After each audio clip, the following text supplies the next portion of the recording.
another episode of Coastin. That's Evan Pivnik, and I'm David Fine. We're pleased to be joined by a member of the ECHL, another voice that has a wealth of experience calling minor pro hockey, and I'm sure he's got some great stories for us. Jesse Liebman. Jesse, voice of the Orlando Solar Bears, been there for a number of years now, just does a fantastic job, one of the best broadcasters in the league. Jesse, thanks for hopping on Coastin with Piv and Finer. Hey, anything for you two fellas. Happy to be on, so appreciate you having me. I like the polo, Solar Bear purple. How's life in Orlando going? It's good. You know, it's we've been fortunate enough that we've been able to have a season, and you know we have solid ownership in the Orlando Magic. So basically, other than a few small minor details with broadcasters such as like myself not traveling this year, business as usual. Things have been going good down here. It's getting to that part in the spring season where now the weather is starting to turn a little bit. 3 o'clock, 4 o'clock every day, it starts to rain. You can almost set your watch to it. But I guess that's the trade-off for agreeable weather for the months of December and January, though. Yeah, that's fair enough. You guys are in a pretty interesting playoff hunt right now because, you don't play the Indy Fuel all the time, and they've kind of fallen off a little bit, but they're in the East Division. They started off red hot. They've really slipped. You guys currently have 66 points as we're recording, 66 for Indy, 65 for South Carolina. What's it feel like this year to be in the midst of a playoff race where you're playing, feels like 8 games every 10 days? You know, it's interesting in a sense that we kind of have that unique caveat where we share a building. We're not the anchor tenant in our game rink. We share the building with the Orlando Magic, who are wonderful partners for us, but it does create some interesting challenges, as you guys know very well. Every year, typically in a non-COVID year, schedule comes out for the ECHL May or June in the midst of the playoffs. In this case, this year, it's during the regular season with the timing.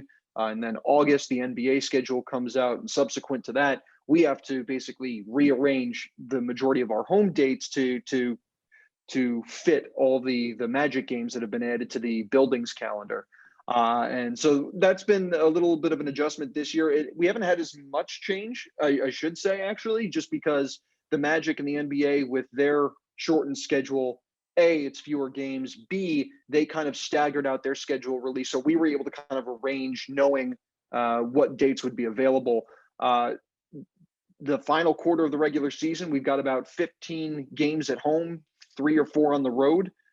We never have to leave the state of Florida for this last month and a half of the regular season. So there's not as much wear and tear, or I think the expectation is that there won't be as much wear and tear on the players. And all of our games now going forward, our remaining home games are against either Florida or South Carolina. We have 4 road games in Jacksonville. So in that sense, after spending much of the month of April on the road, it's been pretty convenient for us. And you mentioned before, broadcasters in ECHL did not get the opportunity to travel this year. What was that experience like, watching a game from a screen and having to make the most of that? It's been interesting. I mean, again, I think I have to give a shout out to a lot of the staff on the Magic side of things for helping us with our IT department and making sure that we were able to kind of facilitate all the internet needs that we would need in order to pull off a top-notch broadcast.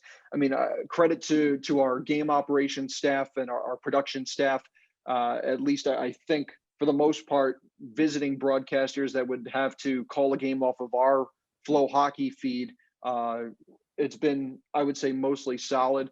And then, in my position, it's admittedly sometimes hit or miss, just depending on the infrastructure that some venues have in place. I remember it's a lot of trial and error. I mean, the very first game of the season on the road down in Estero against the Florida Everblades, and I guess this was something that they had in their old game operations system with their old video board. They've since kind of upgraded in the last year and a half, but they used to be kind of limited in what they could show in terms of replays. They would have to wait until after play resumed. So there was a good 12-second chunk where I have to basically go silent or just fill that time and vamp essentially without any reference point of what's going on in the game. So it's definitely been challenging, but I think we've all kind of managed to adapt and kind of evolve as this season has gone on. I don't want to miss the story of the last few days. Florida to New Jersey has been affected by these gas shortages, even a little bit west, I think. So I heard some crazy stories.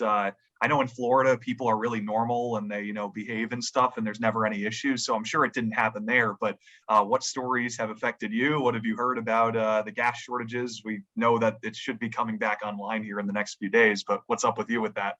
Well, for me, it doesn't affect me too much. I kind of decided when I moved here that I wanted to live near the office or the practice rink here at the RDV Sportsplex Ice Den. So I live right around the corner. So for me, gas has never really been an issue. I actually just leased a brand new car a couple of weeks ago. So my old lease was up, and fortunately, I think interest rates are pretty low enough that I was able to kind of finagle a pretty good deal on a new lease. So I got a nice little Honda Civic Sport.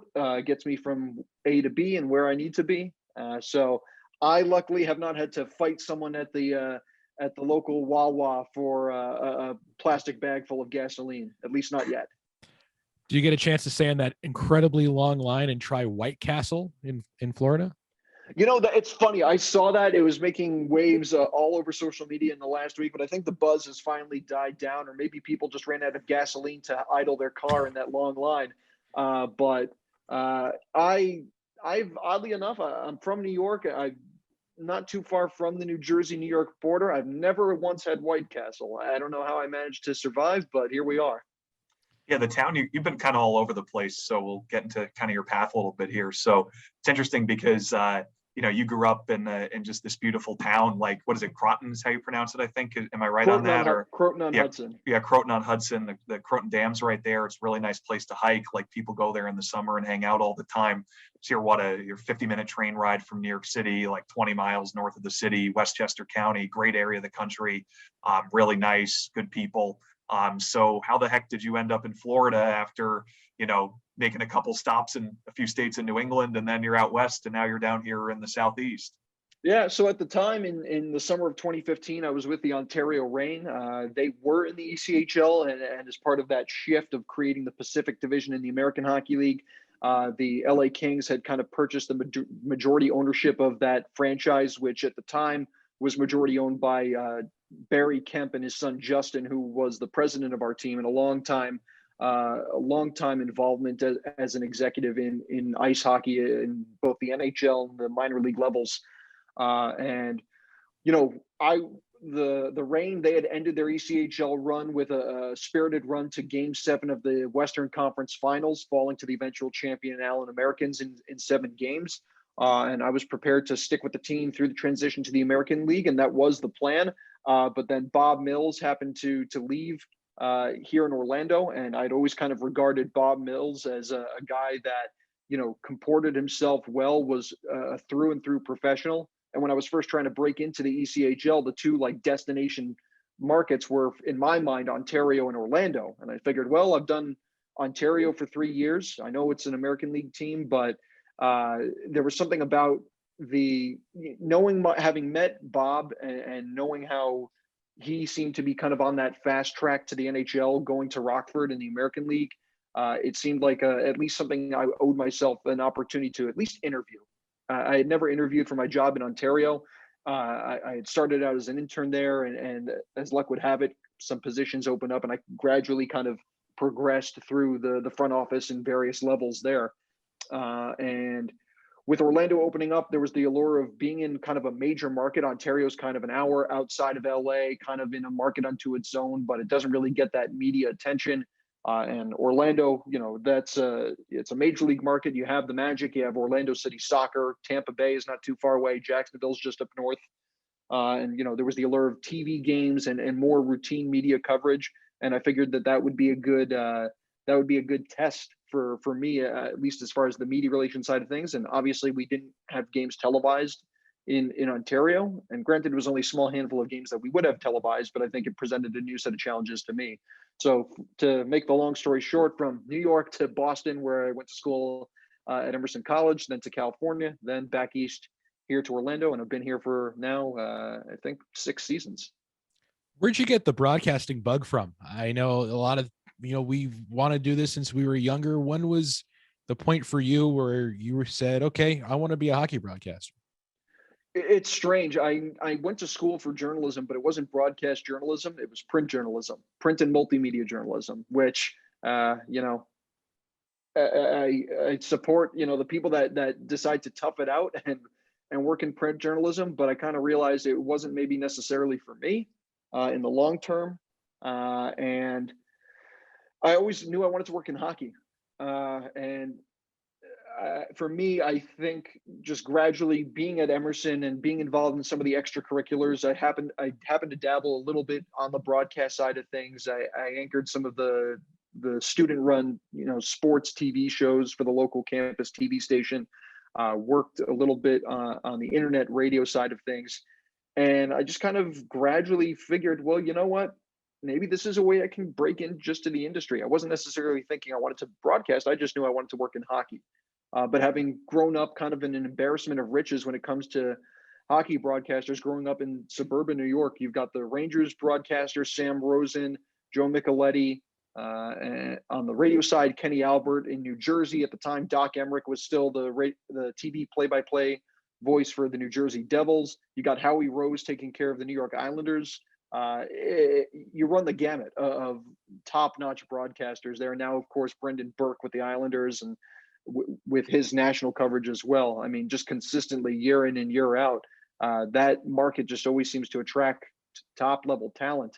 And for me, it was just I guess, a natural progression. I interned in Ontario originally as the color guy, with the main focus for me there was to get a sales job. While Nathan Barnett, who was the play-by-play guy, was on the road, I'd be kind of setting up all of his sales leads for him so that once he's back in the office, he can start closing those leads. And I was hoping that would kind of be my in. But as luck would have it, Nathan ended up leaving for a job in minor league baseball, where his passions were more closely aligned at the time. So he had taken a job with, I believe, the Frisco Rough Riders, if memory serves correct. And Justin Kemp, who was a tremendous president and executive during his time with Ontario, kind of gave me the shot, and I kind of took over. And luckily, I think I had the blessing of the coaching and training staff there in Jason Christie and Bobby Walls, who I think was the only guy at the time still pulling double duty as both a dual equipment manager and athletic trainer. I don't know how the heck Bobby did it, but we did. And luckily I had the backing of Smurf, and kind of just took off from there. What's the best thing you wrote in college as a print journalism guy for the Poets of Emerson? I mean, I wasn't much of a poetry guy, but you know, I worked a little bit at the Boston Globe, so kind of as a stringer doing high school sports. Had a chance to cover some very interesting swim meets, and what does that mean? High school swimming. High school swimming. It's apparently a big thing in Boston. Who knew? But and you know, cover some of the college athletics as well for Emerson College. Cover some of the lacrosse and soccer teams. We had a club hockey team that I was a part of. So you know, journalistic integrity wise, I kind of really had to stay away from that. But yeah, I mean, with as I said, with kind of the campus involvement, we got involved in some of the extracurriculars. So myself and a few of my roommates actually, we started this show called Last Call on ETIN, which was the Emerson Talk and Information Network. And it kind of started out as just a bunch of guys with a microphone talking sports, but gradually we decided to get a little bit more serious with it. And we were able to have some pretty high profile guests on the show from time to time. Larry Lucchino, who was the president and CEO of the Boston Red Sox. We had Catherine Tappan when she was just starting out at Nesson. Brad Marchand during his rookie season with the Boston Bruins. They ended up going on to win the Stanley Cup at the time. He still hadn't scored his first professional goal, and we were kind of getting on his case about that. So we were definitely fortunate. And I think for both myself and one of my co-hosts, Ian Tasso, he got his start right out of college. He was hired by the Las Vegas Wranglers, RIP. But he ended up in a sales position, and with his broadcasting background, kind of like myself, we were both print majors that dabbled in broadcasting. They kind of offered him the shot to take over play-by-play broadcast for their home games. And so he was able to do that for the 3 years that he was there, prior to them running into some arena lease issues and having to kind of go into mothballs. And that ultimately paved the way for for the rise of the Vegas Golden Knights now, as Vegas is now an NHL and an American Hockey League market. And it's funny that you mentioned all the broadcaster guys who end up going into these teams and start doing sales, because that's something that's so interesting, because I think a lot of people overlook that when you look at NHL broadcasters at their level there, but they had to start somewhere, and it, wasn't just only calling games. We wear so many hats every single day, and throughout the year we do things that are definitely are not in our job description, but we still have to do them because the job has to get done. But you mentioned you were looking for a sales job, and then you end up becoming the play-by-play voice and director of communications for now the Orlando Solar Bears. It's funny. I will still hang my hat on the fact that unless I'm mistaken, it may have been just recently surpassed in the last year, but for at least the first 5 years that I was in Orlando after leaving Ontario, I was still holding the record in the Ontario Reign front office of the most calls made in a single day. Made 201 calls. I got to 200, pushed myself to 201, called it a night. I think by the time I left the office, it was like 8:59 at night on the West Coast. But but you did. How many people did you actually talk to that day?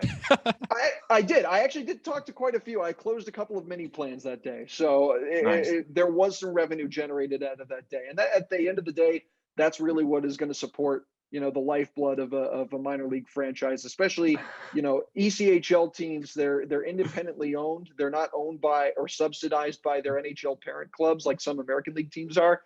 You got to bring home the bacon. So how many calls you make the next day? The next day I was kind of burnt out. I settled back into a group. I think I got to like 10, 75. Jeez, okay. How many Verizon ringback tones did you listen to? Not too many. I think ringbacks were kind of on their way out by that point. I remember my first year in Glens Falls, I was more in the sales department, and there were like a shocking amount of Verizon ringback tones, and just like adults who just didn't have a voicemail set up. Or maybe it's just you guys live in the Stone Age and you're still on MySpace. It could be that. I know we have not made a Thunder MySpace page. I would love to go back and make a Thunder MySpace page. I haven't been on MySpace. I know it's more like music than anything else now, but I mean, if Tom Anderson wants to be my friend on MySpace, he can be my friend any day of the week. So nothing off that. Nothing.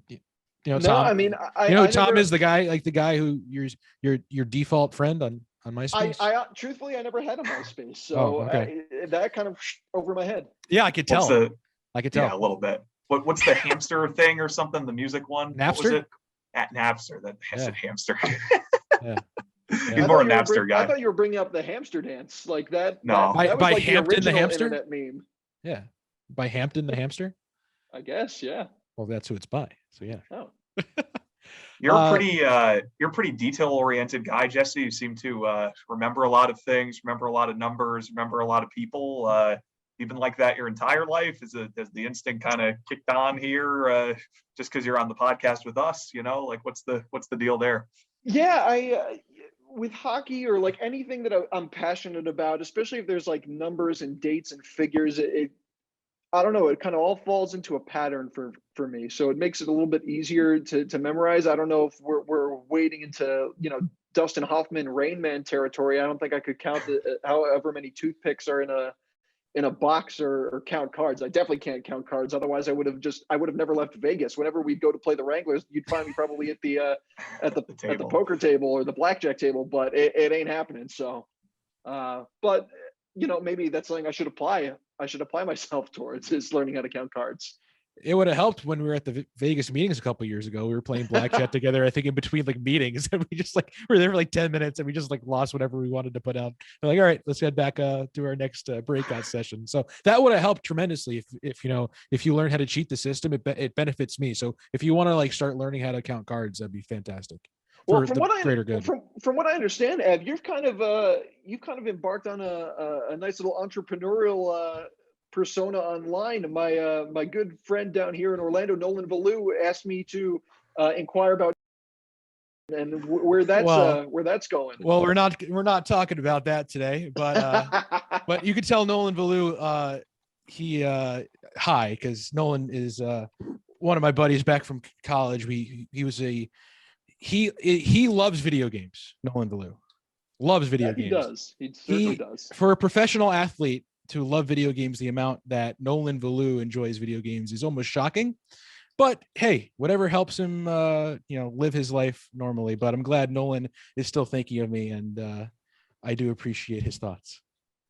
I would be remiss if I didn't mention that he had said hello. So Terrific. That is fantastic. The Solar Bears, as you mentioned, playoff push coming up. What's going through this tough time where the fans don't have the access to players as they did in previous seasons? Is it still that commitment from the fan base? Do you still see just the rampant fandom of the support? I think so. And I mean, this is definitely a market that isn't without its challenges. Look, we're at the end of the day, we kind of know where we sit on the totem pole in the grand scheme of things.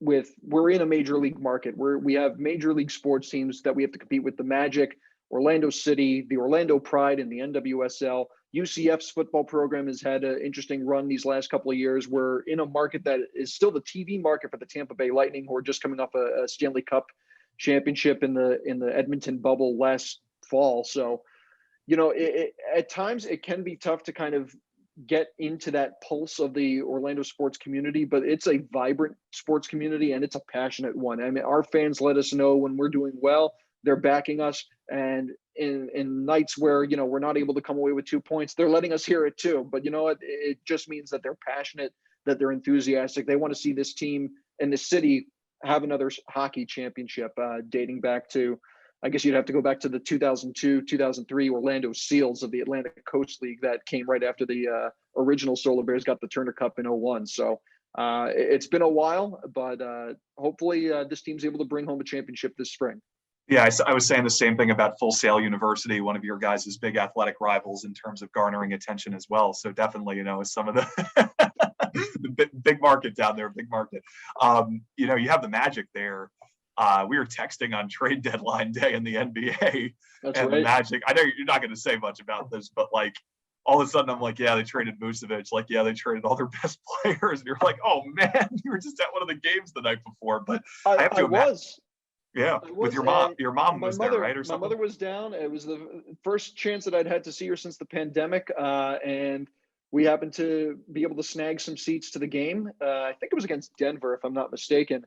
And the very next day, the Magic ultimately did some restructuring of their roster. And it's funny. I happened to just mention to my mom offhand, like, "Oh yeah, they traded all these guys that we saw last night." Including Aaron Gordon. She's like, "Oh, I thought he was quite handsome." Oh. That was her response. Like, "Oh, that's sad." But, well, too many people thought that, and now he's not on the team anymore. Yeah. Unfortunately, yeah. But you know what? Hey, I think the Magic, not that it's my position to speak on any matters concerning the team, separate to the Solar Bears, but I kind of like the direction that they're trending. They got a lot of young, promising talent. And I'm looking forward to seeing Markelle Fultz back in action, at least on the basketball side of things. Yeah, and I would say as well, the pictures in Amway. Have you been to Orlando? I have not. I've been to Amway Center. I have been to Amway Center. In 2012, I saw LMFAO perform live at Amway Center. I went to an LMFAO concert. What a random concert! Yeah, you're a concert guy too. You've been, all that, all that and, stuff. But yeah, Far East Movement opened for them, like a G6. What's your favorite picture in Amway Center? They have a lot of good, just pictures walking around the arena. You probably get used to them and don't even notice them anymore. But my favorite might be the Hedo Turkoglu one, former Magic great Hedo Turkoglu, draining a three, and I think he's fist pumping like this right in front of the camera. Do you have a favorite photo? We are really blessed. We have the same photographers as the Magic, Fernando Medina and Gary Bassing. They do a tremendous job, and they're obviously, the Magic have been around longer. The building was built when they existed, and we did not. The team was not formed until I think 2 years after the Amway Center had originally opened. So obviously, it's more of a Magic heavy photography. I will say though, in my lifetime, they've taken some pretty amazing photographs. Actually, the very first playoff series won by the Solar Bears on home ice, 2017-18 season, The Bears were the number 4 seed against the top seeded South Carolina Stingrays, who I think, if I'm not mistaken, set a record for the best goals against average in league history that year. No one, I think, gave the Solar Bears a snowball's chance in heck. And lo and behold, it was the lowest scoring series, I think, in ECHL history. Every single game was decided by a 2-1 score. Took the first 2 on the road at the North Charleston Coliseum. Came back for games 3 and 4, both won in overtime. And in both of those games, Fernando and Gary happened to get some pretty amazing photographs. In game 3, Hunter Fegis won the game for us in overtime. And there's just a photo of him and Nolan Ballou celebrating in the corner. And behind them is this little, like, couldn't be more than 5-6-year-old kid, hands out, wearing an old school IHL Solar Bears jersey, just losing his mind. And Fernando happened to get that one captured on film brilliantly. And then game 4, I want to say, I believe it was Sam Jardine scored a goal for us in the second period. And Gary was positioned in the corner at ice level. And he just gets a photo of Sam and the guys celebrating. And there's at the far end of the ice is a packed house. I mean, we had that's kind of the interesting thing about this market is we're one of the few ECHL markets, I think, and I'm pretty sure the attendance figures support me on this, where regular season ends and we do however we do in attendance wise during the regular season. Typically, we're lucky enough that we typically fall in the top 5 or 6, but then get to the playoffs. And in a non-COVID year, credit to our fan base, we're able to pack that place. So in this photo, you just see just this wall of Solar Bears fans on their feet, out of their seats after this goal. So again, I don't know if those photographs happen to be displayed anywhere prominently within the Amway Center, but I know for a fact, you asked me what my favorite Solar Bears photos are, it's those 2, hands down. Well, hope the fans in Orlando get to enjoy some playoff hockey soon and really get to hopefully get back into the arena safely and cheer again. So maybe some more photos can be displayed maybe at the Amway Center. And Jesse, you may have to push that a little bit more to get a little more, publicity for the Solar Bears inside the arena. But Jesse Liebman, we appreciate your time here on Coastin. Thank you so much for hopping on with us. Great chatting with you. Enjoy the weather. I'm sure it's terrible, but we do appreciate you hopping on Coastin. Absolutely, guys. Anytime. Well, that does it for us here. For David Fine, I'm Evan Pivnik. This has been Coastin with Piv and Finer, presented to you by FloHockey TV.